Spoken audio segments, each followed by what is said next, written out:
They called it unkillable, the human. Took it as a challenge. The alarm started before I could finish. My coffee. Red light poured across the walls of my cabin, and the ship's voice spoke 3 words that froze every human. Tell Tani and Bramir on board. Sector 7 breach. I was out of my bunk in a heartbeat. My name is Dane Kavak, and I am the only human on the survey ship Arden Meridian. 8 months of quiet missions, mapping dead stars and collecting dust samples had not prepared me for this. I grabbed my jacket and ran for the bridge. The corridor was already full of crew. Tall Bramir named Val, our captain, pushed past me with his heavy shoulders. Lowered, his thick blue skin had gone almost gray, which I had never seen before. Behind him came Sessif, our navigator, her 4 eyes wide and her gill slits clamped tight. She looked at me as she passed, and her voice was barely a whisper. Do not ask questions, Dane, please. But I had to ask because I had just heard the word that every crew member had been avoiding for weeks. Koruvax.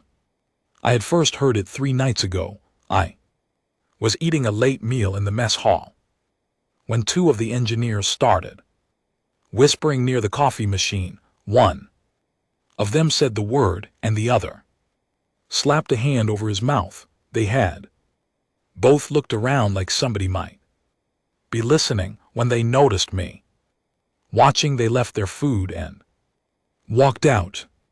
I had asked Sessif what it meant. She had stared at me for a long time and then said a human should not ask. A human especially should not answer. Then she had gone to her bunk without finishing her meal.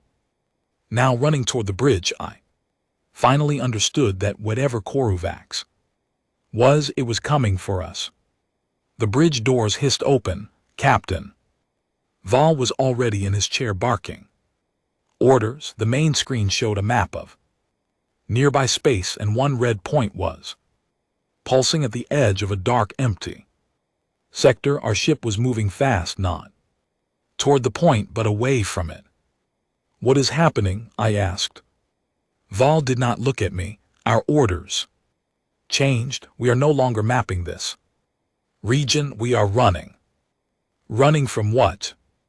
A small old voice answered from behind me. From something that should still be in its cage. I turned. Dr. Erie, our ship's scientist, stood in the doorway. He was the oldest member of the crew, a thin creature with silver skin and long fingers. He had been kind to me since my first day on board. Now his kindness was gone. Only fear was left. Come with me, Dane, he said. You deserve to know, since you will not stop asking. I followed him down 2 decks to his lab. The room was full of old books and glass jars and strange small machines. He closed the door and locked it. Then he sat down heavily in his chair. 10,000 years ago, he said, our ancestors found something, not a planet, not a star, a living thing floating in the deep. They studied it. They tried to bring it home. That was their mistake. He poured himself a small cup of blue liquid and drank it in 1 swallow. The thing woke up. It began to grow. It began to eat. It ate ships. It ate stations. It ate whole colonies. Every species in the old galaxy sent their fleets against it. They used every weapon they had. Fire, ice, radiation, poisons. They broke it into pieces and scattered the pieces across 3 star systems. Every time the pieces grew back, every time the creature returned bigger and hungrier. He looked at his hands. After 1,000 years of trying, they stopped. They built a cage, a prison the size of a star system, made of warning beacons and machines that would stop Anything from going in or out, every species signed the agreement. Nobody would ever go near Sector 7 null. Again, we named the thing inside the cage. Korvax, I said softly. He nodded. It means the thing that will not end. For 10,000 years nothing has gone in. Nothing has come out until today. I sat down on the edge of his desk. My heart was beating very fast. What changed? A science team, a secret science team. They went in 6 months ago against every law and treaty. They wanted to study the Korvax to understand it. Maybe to use it as a weapon. They sent a signal out 12 hours ago. It was a cry for help. Then the signal went silent. Our ship is the closest vessel. Command ordered us to go in and get them. But we are running away, I said. Yes, Captain Vol just refused the order. He would rather lose his rank than go into that sector, and I agree with him. I am old Dane. I have read every file in the Coalition archives. I have seen the pictures. The Korvax is not a creature you fight, it is a creature you hide from. I stood up slowly. The ship shook under my feet. On the wall screen the red dot was growing. Doctor, I said carefully, what happens if the cage is already broken? He looked at me with watery eyes. Then the old agreement is over. Then every world in the Coalition is in danger. Then 1,000,000 years of careful peace ends in a single year. And nobody can stop it. Nobody has ever stopped it. Every species that ever lived has tried. Korvax cannot be ended. That is the one true thing in our universe, Dane. The one certainty, it cannot be ended. I was quiet for a long moment. Then, without meaning to, I laughed. It was a short, nervous laugh, but it was a laugh. Irieri's face changed. He rose from his chair with more speed than I thought his old bones could manage. He grabbed my wrist. No, he said. No, no, no, I have seen that face before. I have read the human files. Whatever is moving inside your head right now, Dane Kavak, you must bury it. Do you hear me? Bury it deep. Doctor, I only meant. I know what you meant. His long fingers tightened. Your species has a sickness. When you hear a thing cannot be done, you hear it as a challenge. You hear it as an invitation. I have watched your people for 40 years. I have seen humans climb mountains that were called unclimbable. I have seen humans cure diseases that were called endless. I have seen humans cross oceans that other species would not even name. This is not bravery, it is a kind of madness, and here tonight it will get us all ended. He let go of my wrist. He sat back down. He looked very tired. Please, Dane, go to your bunk, sleep. Forget the words you heard tonight. Let Captain Vol take us home. I walked out of the lab. I went back to my cabin, but I did not sleep. I opened my terminal. I used my liaison access to pull every file on Sector 7. Null every failed mission, every broken ship, every photograph of the creature that the old fleets had taken before. Their cameras went dark. The images were an awful, a snort shape that could not decide what shape it was. Mouths that were not quite mouths, eyes that did not seem to be eyes but felt like being watched. I studied the files for 6 hours, and the more I read, the more one thought burned in my head. Nobody had ever tried to understand the Korvax. They had only tried to break it. They had thrown weapons at it and then run away when the weapons failed. Nobody had ever asked the right question. About it, nobody had ever looked at it. The way a human looks at a locked door. Around the 5th hour, the ship shook. Hard, I ran back to the bridge. The red dot on the map was no longer dot, it was a spreading stain. The cage was breaking. Pieces of the Corovax were escaping into open space. Captain Vol was shouting into his communicator. The coalition command was shouting back. There were no other ships close enough. There would not be any other ships in time. Sesseth turned to me with tears in all 4 of her eyes. Dane, I am sorry. I am so sorry. Why are you sorry? Because command has ordered us to turn back and Captain Vol has accepted. We are the only ship close enough to try. Vol rose from his chair. He looked at me like a man looking at his own grave.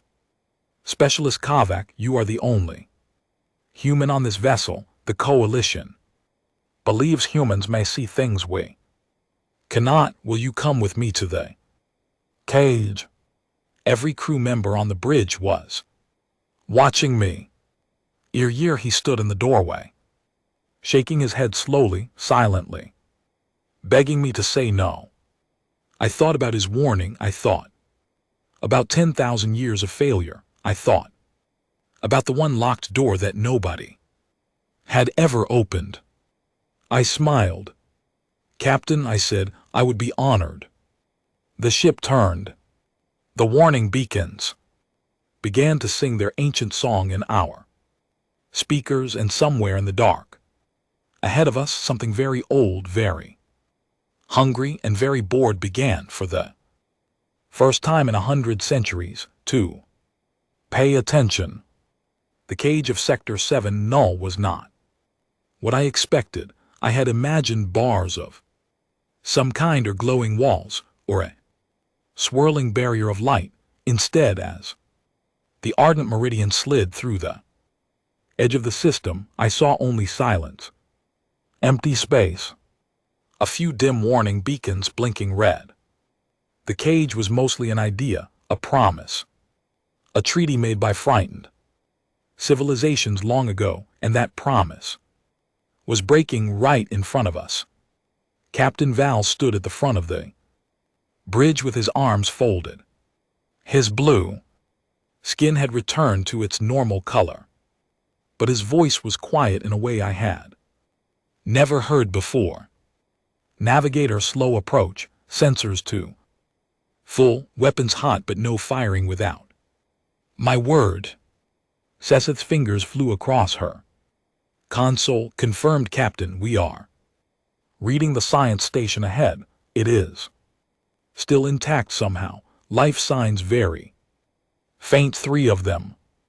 3 survivors from a team of 12, Val said. He looked at me. We go in fast. We grab them, we leave. Understood. Specialist. Understood, I said. But my eyes were already on the second screen, the one showing the area around the station. There was something moving there, not a ship, not a rock, a slow, dark shape that did not behave like any object I had ever seen. It flowed, it folded, it drifted through the void the way ink drifts through water. Dr. Erie came onto the bridge. He carried a small case in his hands. He walked straight to me without looking at anyone else. If you are truly going over there, he said, take these biological scanners.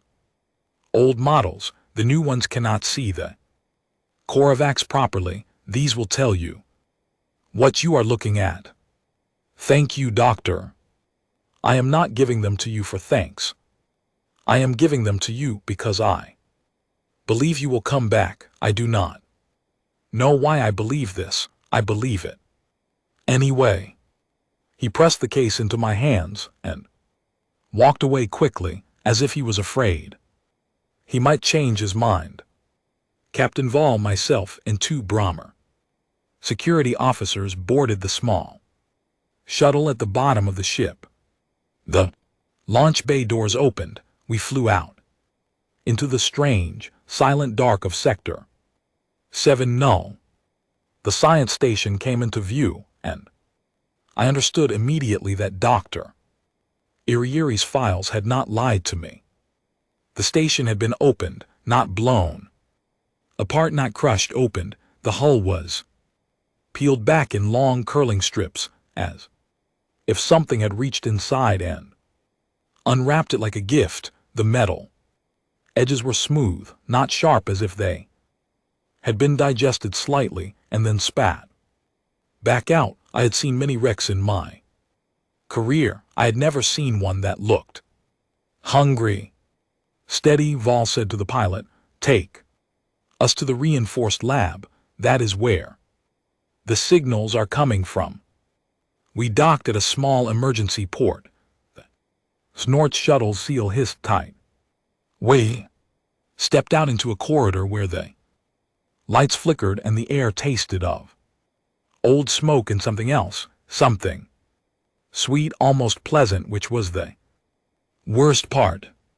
Biological scanner shows no active Corvax material on this deck, I reported, holding up Iriiri's old device, but the readings jump on the deck above us and the deck below. Something is moving through the walls. Then we do not stop moving either, Val said. Go.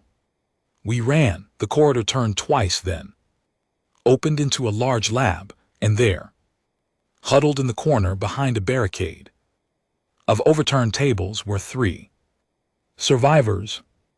A thin Vathari woman stood up first. Her 6-fingered hand was shaking as she pointed a small tool at us until she realized we were the rescue. Then she dropped the tool and began to cry. You came, she whispered. You actually came. Nobody was supposed to come. I am Captain Val. We have a shuttle. We have 4 minutes. Move. But the Vathari woman grabbed my arm.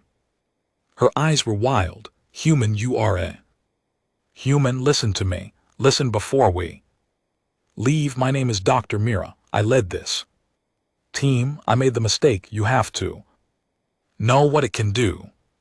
Tell me while we walk, I said. She nodded. We moved fast. The 2 other survivors, a small Teltani man and a very young Brahmir, followed in a daze. They did not speak. I think they had not spoken in weeks. Dr. Mira talked as we hurried down the corridor. Her voice was flat and tired. The Corvex is not a creature. That is what nobody has understood. It is a pattern, a living pattern. It does not have one body. It has as many bodies as it needs. You break one, it grows 10. You burn 10, it grows 1,000. It learns. It remembers every time somebody hurt it over thousands of years. It remembered the trick. Now there is no weapon in the galaxy that can surprise it. Then how did you survive? We did not fight it. We hid. We built this lab inside 3 layers of signal blocking metal. It could sense us, but it could not see us clearly. It was like we were a shadow it could not quite touch, so it waited. It is still waiting. For what?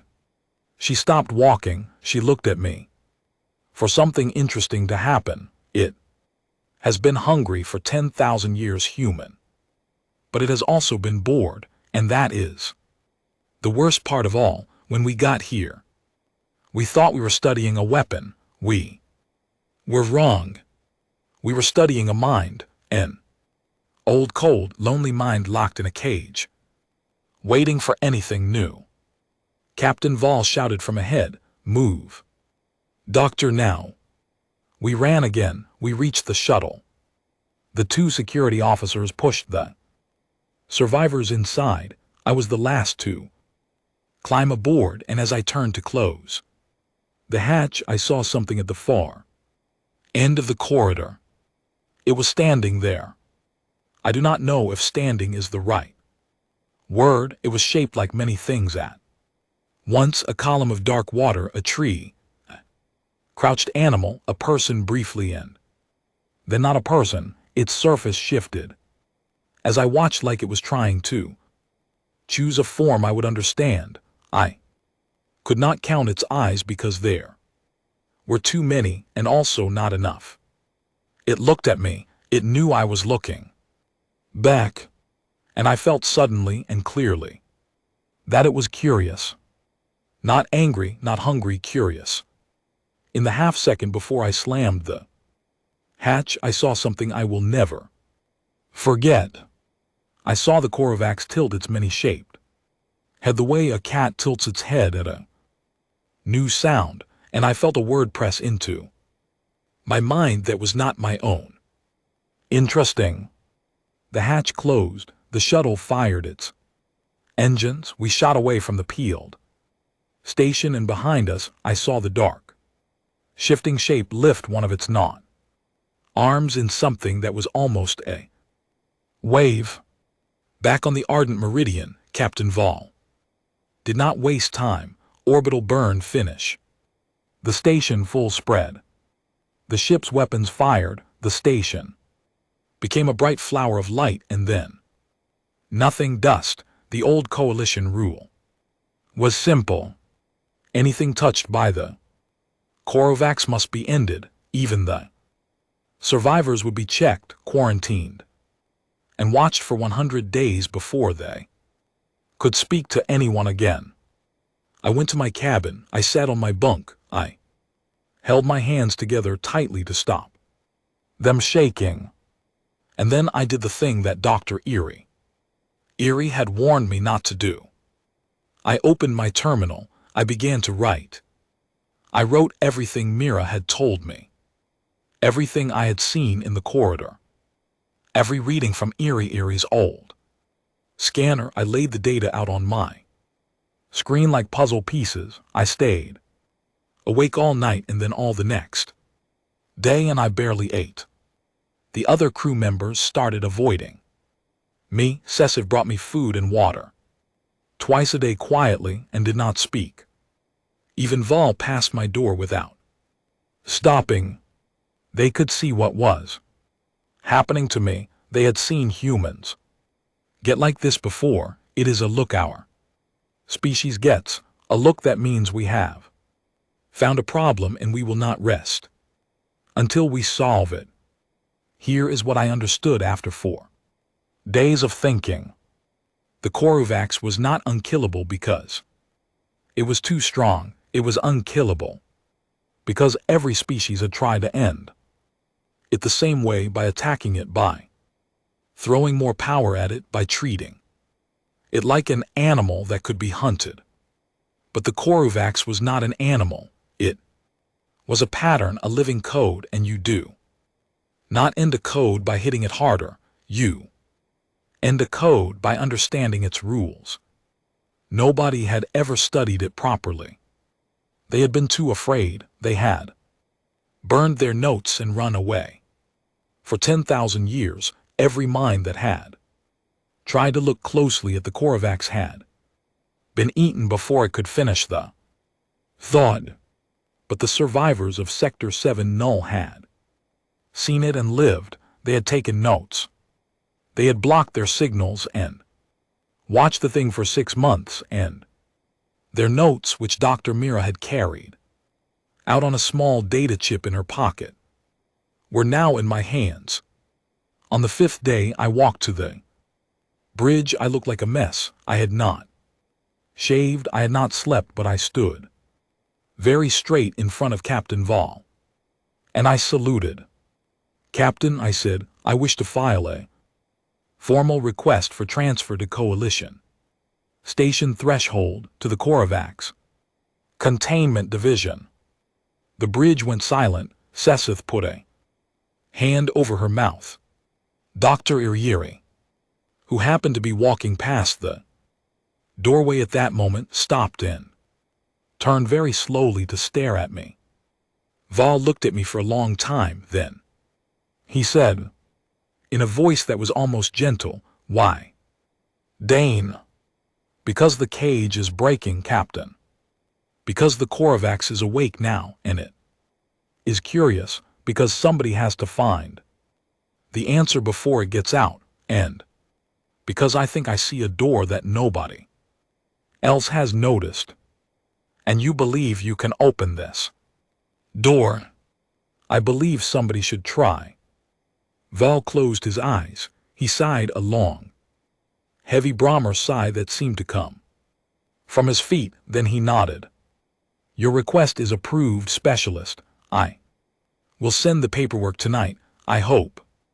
I am not sending a good man to his ending. I left the bridge. Eerie followed me down the corridor. He did not say anything until we reached my door. Then he placed one long silver hand on my shoulder. When they laugh at you, he said quietly, and they will laugh at first. When they tell you that 100 species across 10,000 years have all been fools, and that you, a young human from a small blue planet, have seen something they missed, when every general and diplomat in the coalition looks at you like you are a child playing with matches. Remember this, Dane. Yes, that every great change in the galaxy started with somebody willing to look like a fool. Go open the door. I will not be there to see it, but I will be proud. He walked away. I stood in the corridor for a long time, holding the small data chip Mira had given me, with every note her team had ever written about the creature that could not be ended. 3 years later, everything would change, but on that night I simply packed my things and I waited for the transfer shuttle, and I dreamed of a pattern that nobody had ever truly seen. 3 years is a long time. It is long enough to build a team from nothing. It is long enough to make friends, to make enemies, and to make a list of people who would like to see you fired, deported, or quietly forgotten. I had managed all three. I stood in the main briefing hall of Coalition Station threshold, waiting for the doors to open. My reflection stared back at me from the polished metal wall. 36 years old, a little more gray in my hair than there should have been.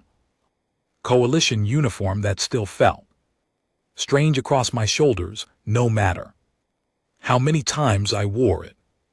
Behind me my team waited, 6 of the smartest beings I had ever met, and one artificial mind who insisted she was not a being but was offended if you agreed with her. There was Priya Sharma, an epidemiologist from a small Earth institute who had spent 3 years teaching me how diseases actually end. There was Jonas Wielk, a Brahmier materials engineer the size of a small truck who could build anything from any scrap.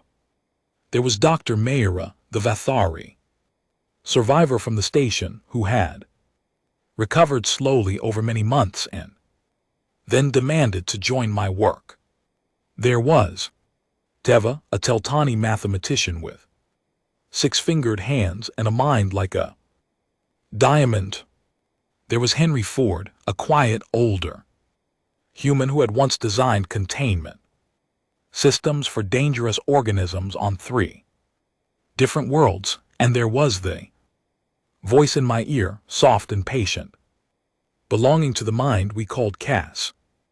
The delegates are seated. Dane, Cass said, your heart rate is high. Breathe slowly. You have practiced this. I have practiced this, I agreed quietly. You will not convince all of them. You only need to convince enough. I know. The doors opened. I walked inside. The hall was circular with raised seating on every side. 47 delegates, one from every major species in the coalition, sat in their assigned places.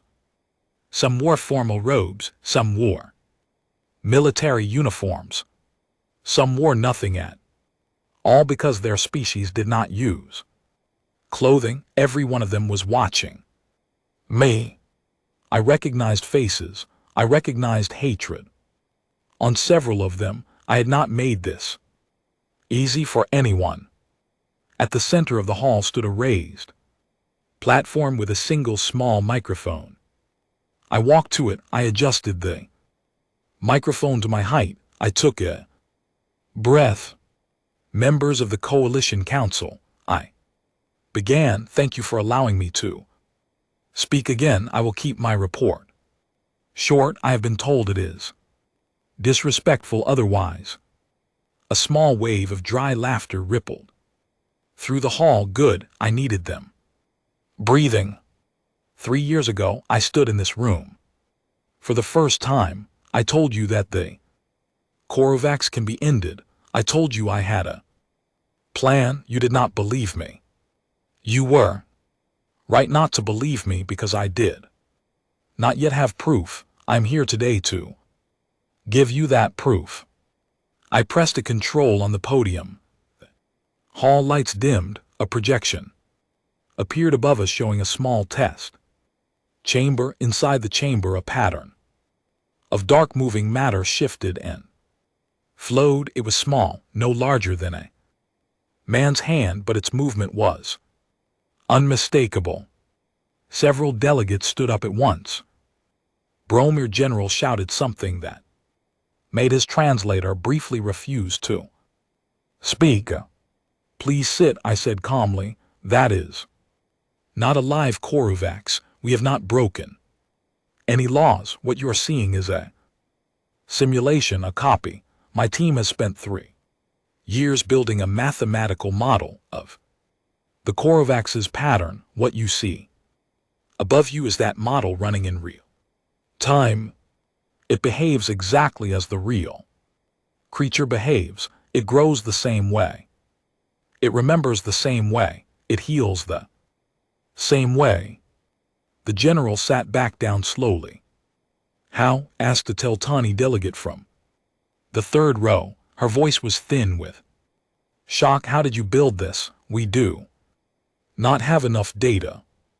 We had enough, I said. Dr. Major's team, before they were lost, took 6 months of readings. Every species that has ever fought the Corovax left behind reports. Most of those reports were classified. Most of them were redacted. Some of them were burned and the ashes buried. My team and I pulled every piece of information that still existed in every language from every archive in the Coalition. We put it all together, and we learned something that nobody has seen before, because nobody has ever had all the pieces at once. I clicked the control again. The projection changed. The small pattern was now shown as a web of connections, pulsing with light. The Corovax is not a creature. Every species has made the same mistake. You have been trying to end an animal. There is no animal. There is a pattern. Living thinking pattern that spreads itself through any organic material it can touch. Weapons do not end it because the pattern is not in any one place. It is in all places at once. You cannot burn an idea by burning one copy of it. You must end the idea itself. I saw Dr. Yuri in the back row. He had come, though he was very old now and had to use a walking stick. He was smiling at me with tears in his eyes. Here is the second thing we have learned, I said. Every species in this room has been trying to end the Corovax the same way, by attacking it. More energy, more heat, more radiation. Bigger ships, bigger fleets. You have tried to outsize something that grows. You cannot outsize a thing that grows. Every strike you land feeds it. Every failure teaches it. The Kashari diplomat in the front row raised one long hand. Specialist Kavak, you have told us what does not work. Will you now tell us what does? Yes, I said. The Corovax is a Patterns copy themselves. That is what they do. That is all they do. And there is exactly one trick that every self-copying pattern in the universe is vulnerable to. A trick that 10,000 years of weapons cannot match because it does not use weapons at all. I leaned toward the microphone. You ask it to look at itself. The hall was completely silent.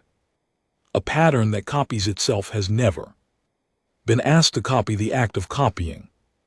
That is a recursive loop. The Korvax has never met a recursive loop because it has spent 10,000 years in a cage, and in a cage nothing new ever happens. If we can force the Korvax to model itself, it will begin to spend more of its energy on the model than on its own growth. If we can keep it modeling, the pattern will collapse under its own weight.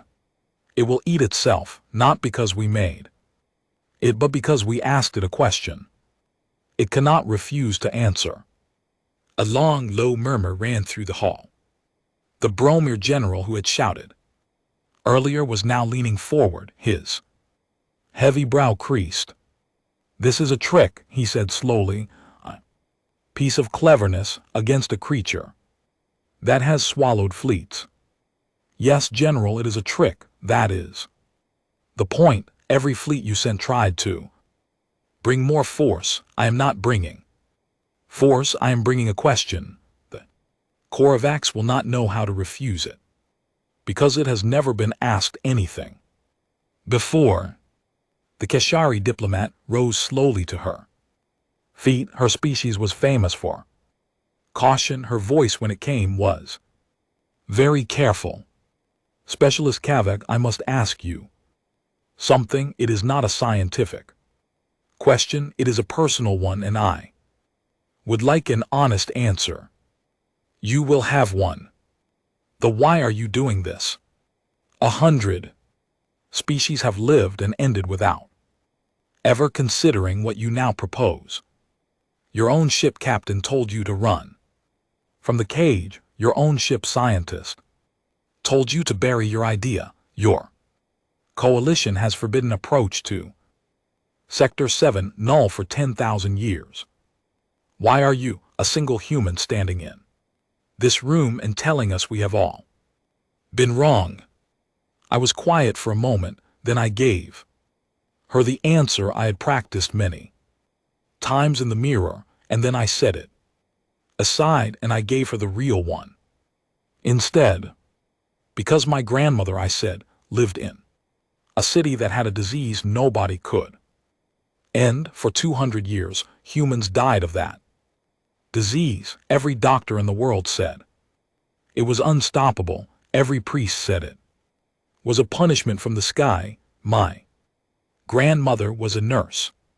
She lived to see the day when a small team of humans, working in a dusty lab with not enough money, found the trick that ended the disease forever. On the day they announced the cure, my grandmother was an old woman. She sat in her garden and she cried, and she said one thing over and over to me. Her small grandson on her knee, she said, they told us forever they were wronged. I looked around the hall. Every species in this room has a Korvax story, a thing your ancestors could not beat, a thing you decided was forever. Humans have stories like that too. The difference is that we never believe the word forever. Something in our heads refuses to hear it. When we are told a thing cannot be done, we hear it as a sentence with a question mark at the end. It is not bravery. It is not smartness. It is a kind of glitch in how we are built. It is a gift and it is a sickness and it is ours. And sometimes when the glitch is aimed in the right direction, it lets us open a door that everyone else had forgotten was a door. The Keshari diplomat stared at me for a long time, then she sat down slowly. Thank you, Specialist Kavak, she said. Softly, I have my answer. The vote came 40 minutes later after. Long speeches from every side. I do not remember most of them. I remember watching the numbers change on the wall. Screen, I remember the final count, tied at 23-23 with the Keshari delegates. Vote still missing. The hall went silent as she rose a second time. I vote yes, she said. Not because I believe in this plan, but because I am afraid of what happens if we tell this human no, he will do it anyway. I would rather he do it with our help than without it. Several delegates groaned, others nodded. Slowly the vote was recorded. Project Long Night was approved. I walked out of the hall in a daze. My team was waiting in the corridor. Priya wrapped her arms around me. Jonas slapped my back so hard I almost fell over. Teva was crying, which I had never seen a Teltani do. Dr. Yeri stood a little way off, leaning on his walking stick. He was smiling like a young man. I told you once, he said, that you should bury your idea. You did. I was wrong, Dane. I have been wrong before. I will probably be wrong again. But today I am happy to have been wronged. I hugged him carefully because he was fragile now. He patted my back with one thin silver hand. Go, he said. Open the door. I will listen to the news. I will cheer for you. Very loudly in my small room. I pulled back. You are not coming with us, doctor. No, I am too old and I have seen enough, but I have one more gift for you. He pressed something into my hand. A small old device, a biological scanner. The same one he had given me on the Arden Meridian 3 years ago. It still works, he said. Take it, aim it at the thing, see what nobody else has seen, then whatever you find, Dane, you must decide for yourself what to do with it. You do not have to ask permission from any council. You only have to ask yourself. I took the scanner. I put it carefully in my pocket. I will, doctor. 6 weeks later, my new ship, the Meridian 2, broke orbit and set course for Sector 7 Null, the cage, the creature, the oldest prisoner in the galaxy, who had been waiting, patient and bored and hungry for 10,000 years, and who I was starting to believe might have been waiting for me. We dropped out of fast travel at the edge of the cage, and the silence on the bridge was so heavy I could hear my own heartbeat. The Meridian 2 was a ship built for one job. It had no big guns, no troop bays, no flags or ceremonial decorations. Every wall was packed with computers. Every corridor carried cable. The engine room was half the ship by volume because what we planned to do required more processing power than most small planets had. Cass, our artificial mind, lived across 6 separate servers, each one locked behind its own containment door. If any one server became infected, we could cut it away without losing her. I sat in the captain's chair, which still felt strange under me. Jonas stood at the engineering console, his thick Brahmer fingers flying over controls too small for them. Priya and Henry were in the lab 3 decks down, running the last checks on our payload. Teva was at navigation. Dr. Mira was in the medical bay preparing for what might happen to any of us if we failed. Above our ship floated the old containment fleet, 240 automated platforms placed in a perfect sphere around Sector 7 Null 10,000 years ago by hands that had all long turned to dust. They had never been tested. They had only waited. Today, for the first time, We would ask them to work. Status check, I said quietly. All platforms online, Teva reported. Her voice was small. 10,000 years it is. Strange that they all still function. They were built to function, Jonas rumbled. Our ancestors were scared. Scared people build carefully. Beta's ready, Cass said in my ear. Stage 1 can begin at your word, Dane. I closed my eyes for a moment. I thought of my grandmother. I thought of Dr. Irieri sitting in his small retirement room many light years away, watching the news. I thought of every species that had tried this and failed, and of the long, lonely cage that I was about to open for the first time in 100 centuries. I opened my eyes. Begin stage 1. Deep inside our ship, a massive storage bay unsealed. A cloud of bait rolled out into space. It was beautiful in a strange way. Millions of small, soft pods, each one filled with material engineered to smell, to taste, to feel.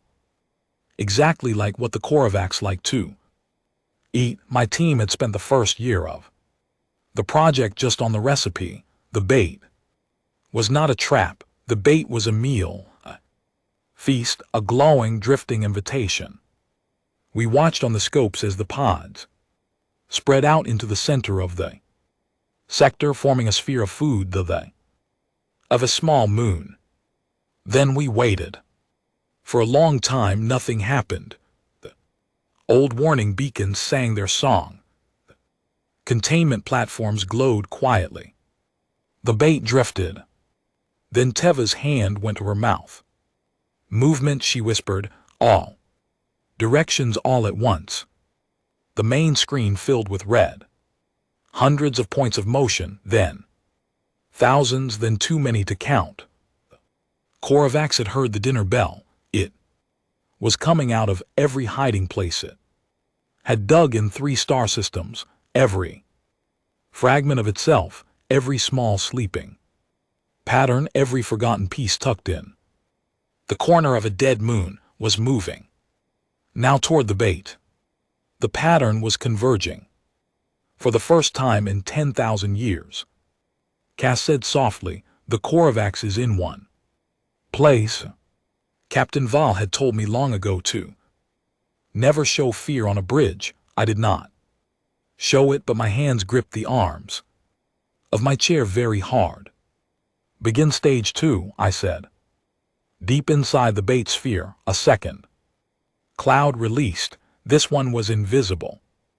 It was made of tiny machines, each no bigger than a grain of sand. They were Cass's children. She had designed them. For 3 years, each one was a small question wrapped in a shell. Each one carried a tiny piece of logic, a riddle, a curiosity, a thought. The Korvax swept through the bait sphere like a huge dark wave. It ate the food, it ate the pods, and without knowing it, it ate the questions too. Integration confirmed, Cass said. Korvax has accepted our payload. I can see its pattern now, Dane. I am inside it. Can it see you? I asked. It senses something, but it does not understand yet. It has never been asked to think about itself. It does not know what it is feeling. I leaned forward. Begin stage 3. Far away, across many light seconds of empty space, something began to happen to the Korvax that had never happened before. Cass's small questions began to bloom. The first question was simple. It asked the Korvax to notice itself, to check which parts of it were where. Any living pattern has to know what it is made of, at least a little. The Korvax accepted the question and began to answer it. It looked at itself. The second question built on the first. It asked the Korvax to notice the act of looking, to model the part of itself that was doing the modeling. The third question asked it to model That, the fourth question asked it to model. The modeling of the modeling. And so on. Each question was small, each question seemed harmless on its own, but each question required a little of the Korovac's pattern to be spent on thinking about itself instead of on growing or eating or being hungry. And each question produced a new question inside the Korovac's, which produced a new question, which produced a new question. This is called a recursive loop. No living pattern in the universe can resist it, because the urge to finish a thought is as deep as the urge to eat. On our screens, the Korovac's began to slow.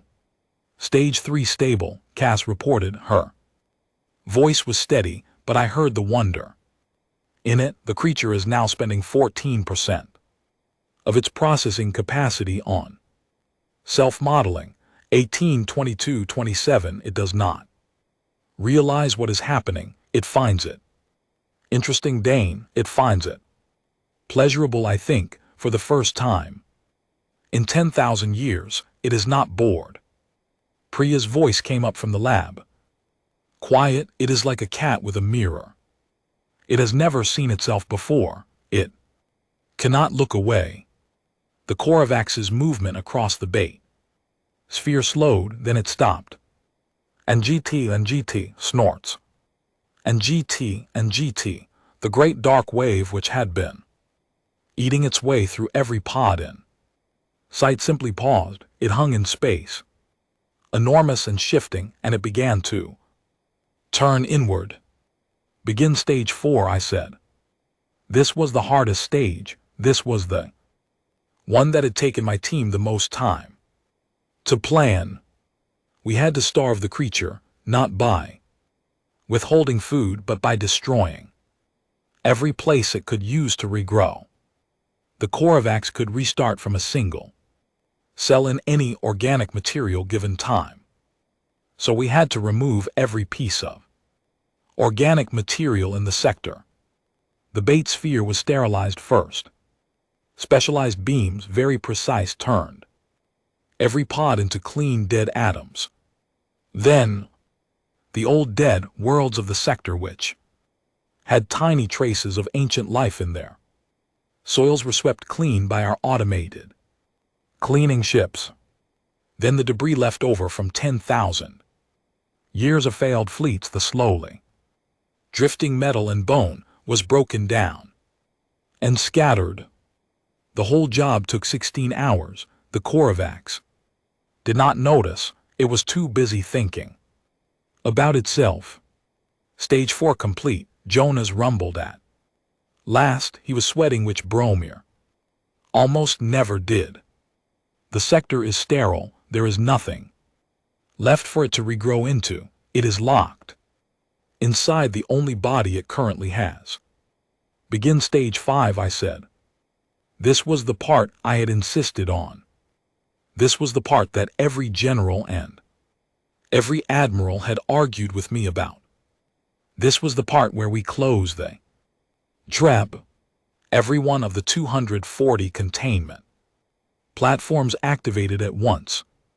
They had been waiting 10,000 years for their moment. Now they lit up one by one, and then all together like stars being born. Between them a field of energy rose, not a weapon, a fence, a true final fence, finer and stronger than anything our ancestors had been able to build when they first caged the Korovac's. The field closed over the sector. The Korovac's was inside it, alone, turned inward, unable to reach for new material, unable to spread. For a long moment nothing happened. Then the Korovac's noticed. I saw it on the screens, the great dark wave still mostly turned inward. Shivered, one part of it reached for the field, tested it, pushed against it. Field held. The Korovac's reached in another direction, reached in another, reached in 100 directions at once. The field held in every direction. And then for the first time in its long, patient life, the Korvax began to understand that something was wrong. The bridge lights flickered, Teva cried. Out, our sensors were picking up a new kind of signal from the creature, not an attack, a search. The Korvax was reaching out with every sense it had, looking for something to grow into. It was pushing, it was asking, it was panicking. It is starting to fight the loop, Cass warned me. It is trying to pull its processing back from self-modeling. If it succeeds, it will break free of the questions. If it breaks free, it will adapt. If it adapts, we will never get another chance. This is the window, Dane. Now, I took a breath. Begin stage 6, I said. And then I stood up from my chair. Because this last stage I was going to do myself. Stage 6 was my idea. My team had argued with me about it for weeks. Priya had cried. Jonas had threatened to tie me to my chair. In the end, they had agreed because they knew I was right and because they knew I was stubborn. The plan was simple. We could not end the Korvax with force. We could not end it with cleverness alone either. The loop would slow it but not finish it. It would escape eventually, unless we gave it one last thing, one thing it had never been given in 10,000 years, because no one had ever thought to offer it. I walked to the small communication chamber at the front of the bridge. Cass had built it to my instructions. Inside was a single chair, a single screen, a single direct link to the field of energy around the Korvax. When I sat down, I would be speaking to it, not in words, in pure pattern. Cass would translate whatever I thought, however I felt, into a form the creature could receive. I looked back at my team one last time. Priya had her hand over her mouth.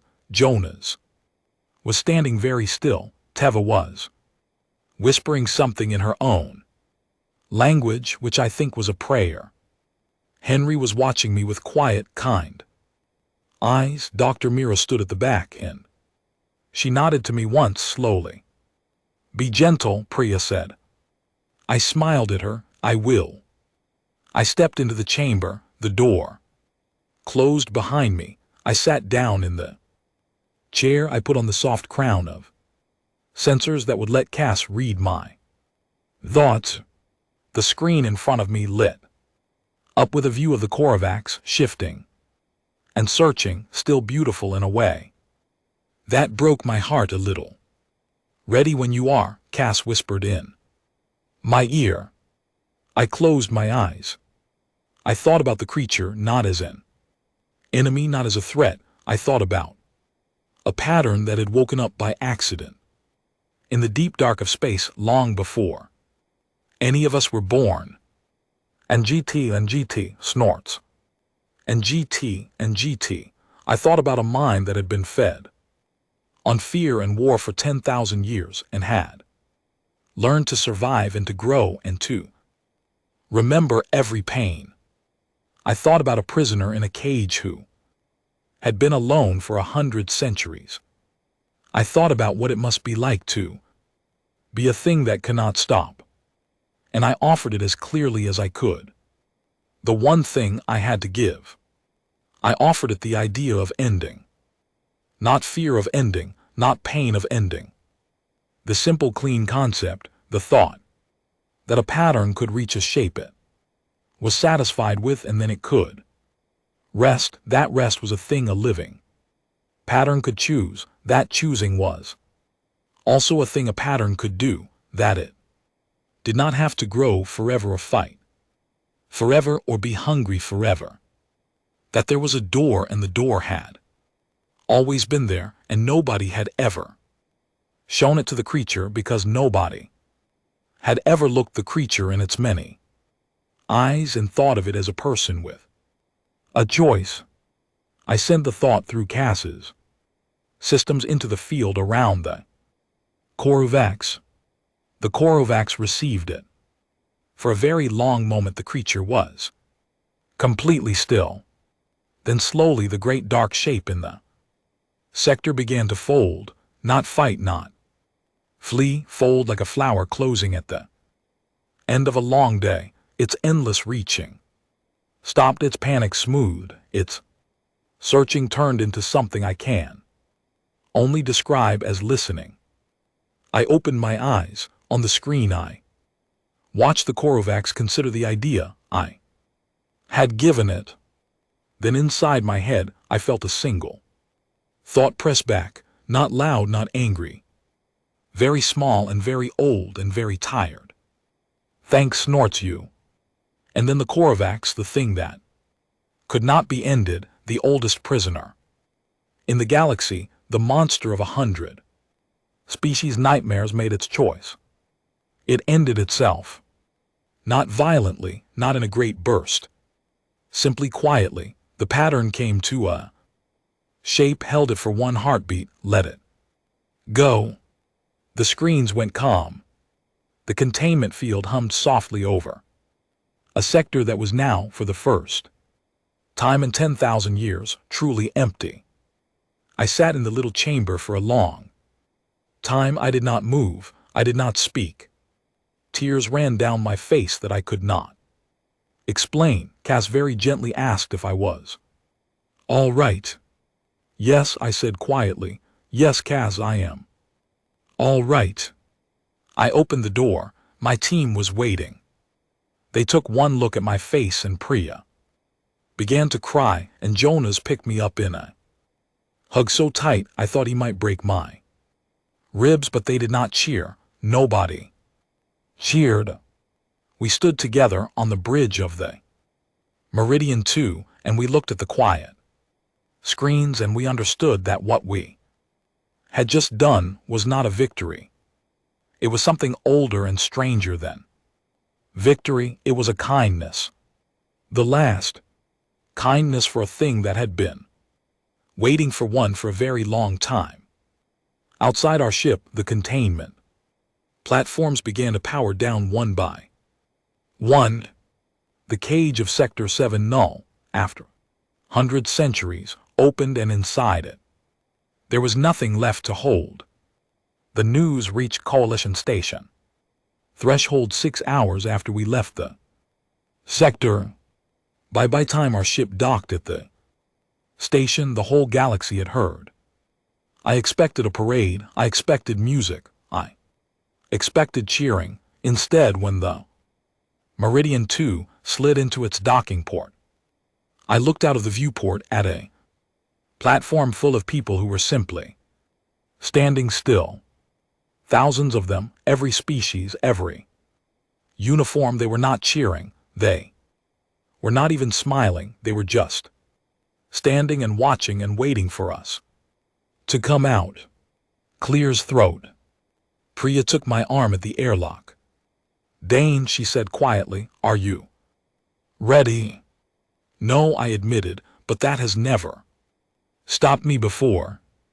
The airlock opened. We stepped out.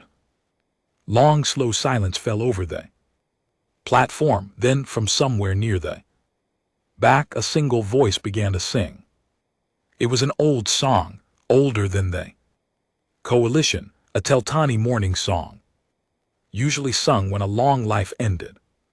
Well, Seth had taught me the words once on the Arden Meridian long ago. Other voices joined in, then Bramir voices, deep and slow, adding their own song on top, then Vathari Keshari human, until the platform was full of a strange, layered music in 20 tongues, and none of the tongues were cheering, and all of them were saying goodbye. They were not celebrating a victory. They were mourning the Korovax. And that was the moment I understood what we had truly done. For 10,000 years, the Korovax had been the one fixed star of the galaxy. Every species in the Coalition had built its stories, its philosophies, even its religions around the fact that there was one thing out there that could not be ended. It had been a source of fear. Yes, but also a source of meaning. If the Korovax could not be ended, then nothing in the universe was certain. If the Korovax could not be ended, then every small, fragile civilization had a shared enemy, a shared boundary, a shared silence to respect. When you ended the Korovax, you did not only end a creature, you ended a way of seeing the universe. I walked down the ramp with my team. Behind me, the Keshari diplomat who had cast the deciding vote 3 years ago met me at the bottom. She bowed. Specialist Kovac, she said, Coalition Council thanks you for your service. We will give you any reward you wish, a planet if you like, a seat on the council, a statue, anything, but we will not ask you to make a speech. Nobody would know what to say today. I understand, I said, and I do not want any of those things. Then what would you have, human? I would like to go home, I said. I would like to visit an old friend, and then I would like to go sit somewhere quiet for a long time, that is all. She nodded slowly. That can be arranged. They gave me a small ship, a personal shuttle. I said goodbye to my team at the docking bay. Priya hugged me and made me promise to write to her. Jonas shook my hand so hard my fingers went numb. Tiva gave me a small carved stone from her home planet. Henry said nothing, but he put his hand on my shoulder for a long moment, and I felt that he had understood everything I had done without needing to ask. Dr. Mira was the last. She stood in front of me for a long time, then she said something that surprised me. I hated the Korovax Dane for what it did to my team, for what it did to me. I came to your project for reasons that were not kind. I wanted to be there when you ended it. I wanted to watch it suffering. I know, but you did not make it suffer. You were gentle with it. You were kinder to it than I was going to be, and now I find I am not angry anymore. I am not even sad in the way I expected. I feel mostly like somebody who has put down a very heavy stone and who is only now realizing how long they have been carrying it. I nodded. That is what I feel too. Good, she said. Go home, Dane Kavak. Be quiet for a while. You have earned it. The small ship carried me across 3 star systems to an old retirement world where the Coalition kept its oldest minds in comfort. Dr. Irie was waiting for me on a porch in a garden full of silver blue flowers. He was very small now, wrapped in a blanket even though the air was warm, but his eyes were bright and his smile was the same smile he had given me on the Arden Meridian long ago. I sat next to him. We did not speak for a long time. We watched the flowers move in a soft wind. I listened to every broadcast, he said. At last, from the first stage to the last, I did not sleep for 2 days. My nurse was very upset with me. I am sorry. Do not be. I would not have slept. Anyway, Dane, tell me one thing. Tell me the part they did not put on the broadcasts. Tell me what happened in the little chamber at the end. I was quiet for a long time. I had not told anyone yet. I had not even told my team, not fully, but Irie had been the first one to warn me. Irie had been the first to believe me. He deserved to. No.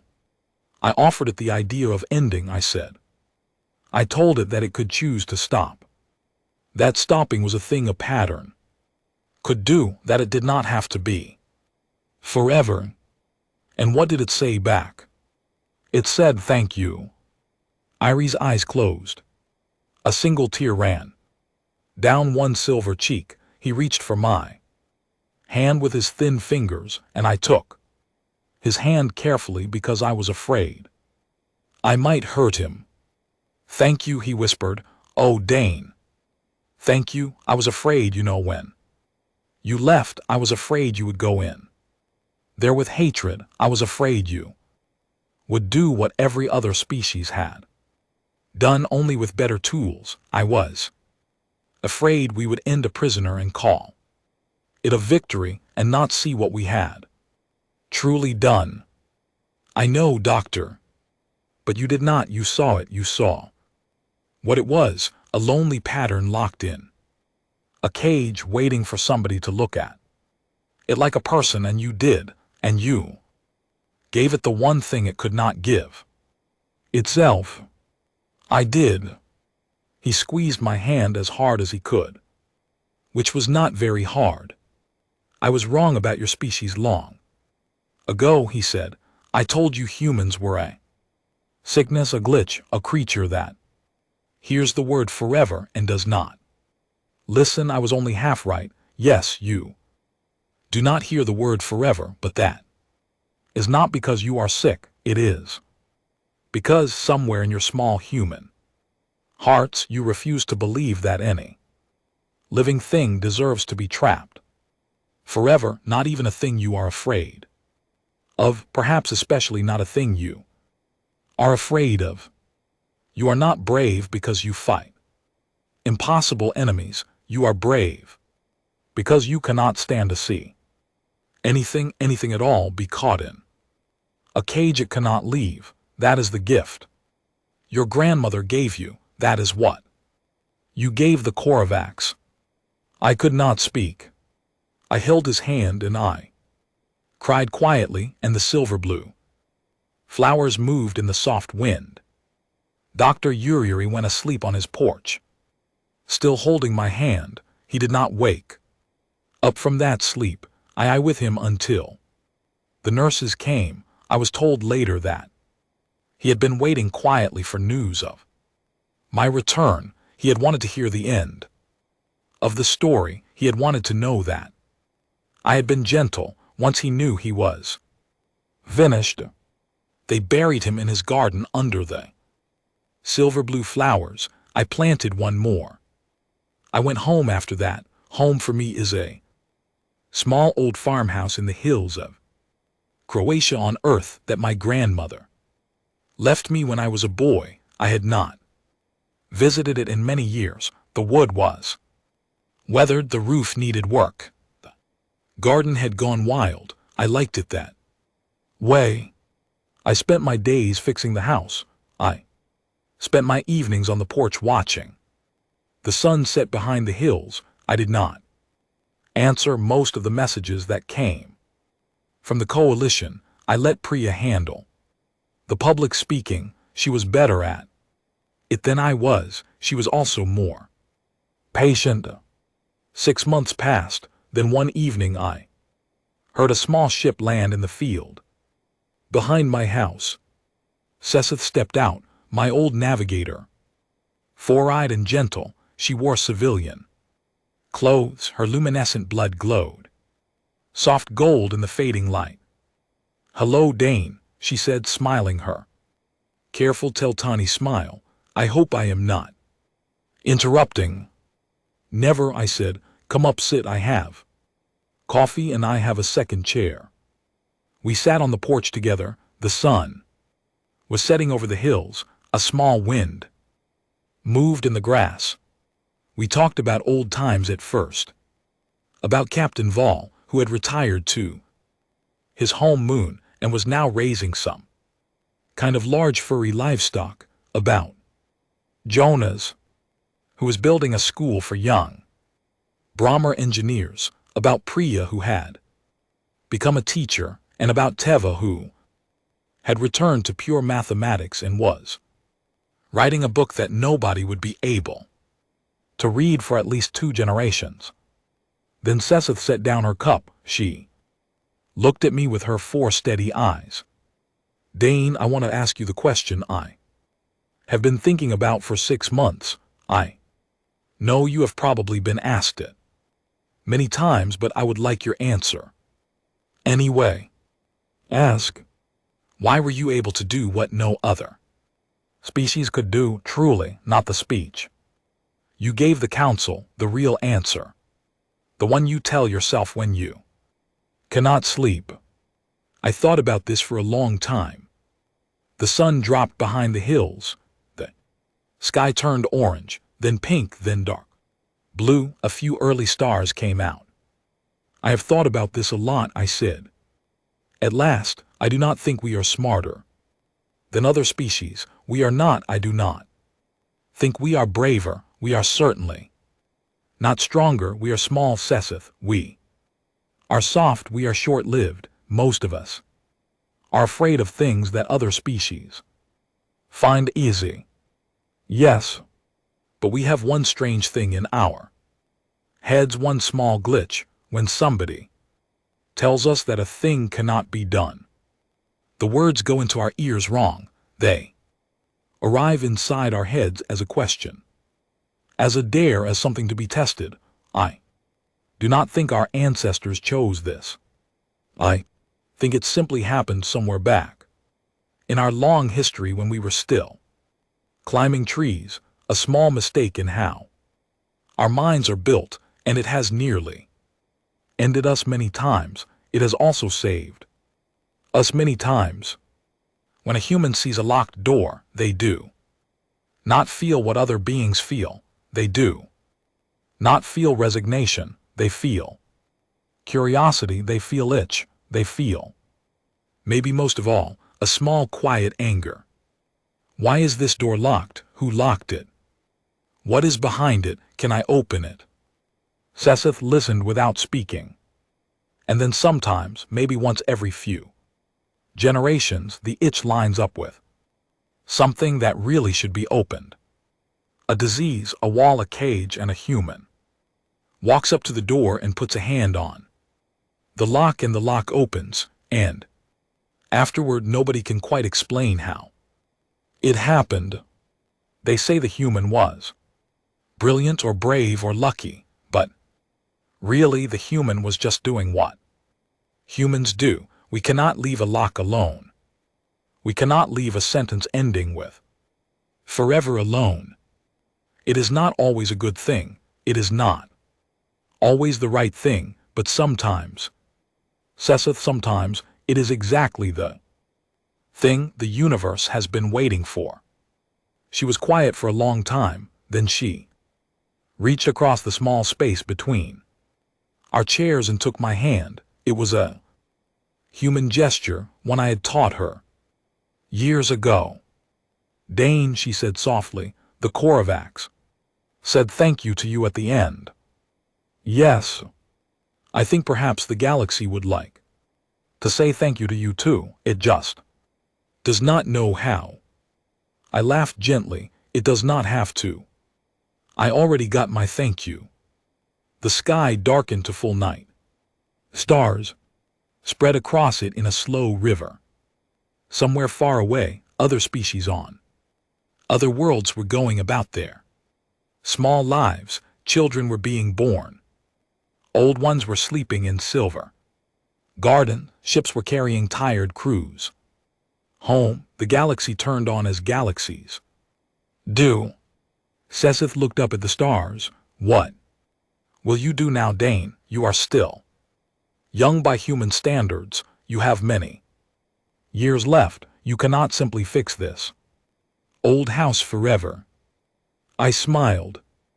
I will rest for a while longer. I will finish the roof. I will plant some vegetables. I will write to Priya and to Dr. Mira. I will listen to the wind.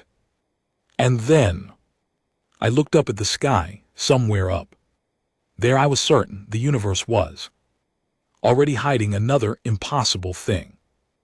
Another word whispered in some mess hall. Another cage that had been called unopenable for 1,000 years. Another locked door. And then I said, I suppose I will listen, and if there is another door I We'll go and look at it, and if it is the right kind of door, I will put my hand on the lock. And if it is locked, I squeezed her hand gently.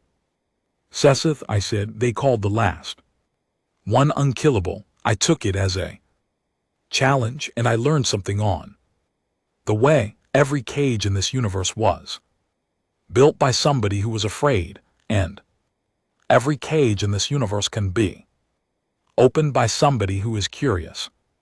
She laughed, a soft four-eyed Teltani laugh. Her luminescent blood glowed warm gold in the dark. We sat on the porch together, a human and a Teltani under a sky full of stars. And somewhere out there in the great, quiet dark, a galaxy was still turning, still hiding its locked doors, still waiting as galaxies do for the next curious hand, mine or somebody else's. It did not matter. The next door would find us, as doors always do. And when it did, we would be ready.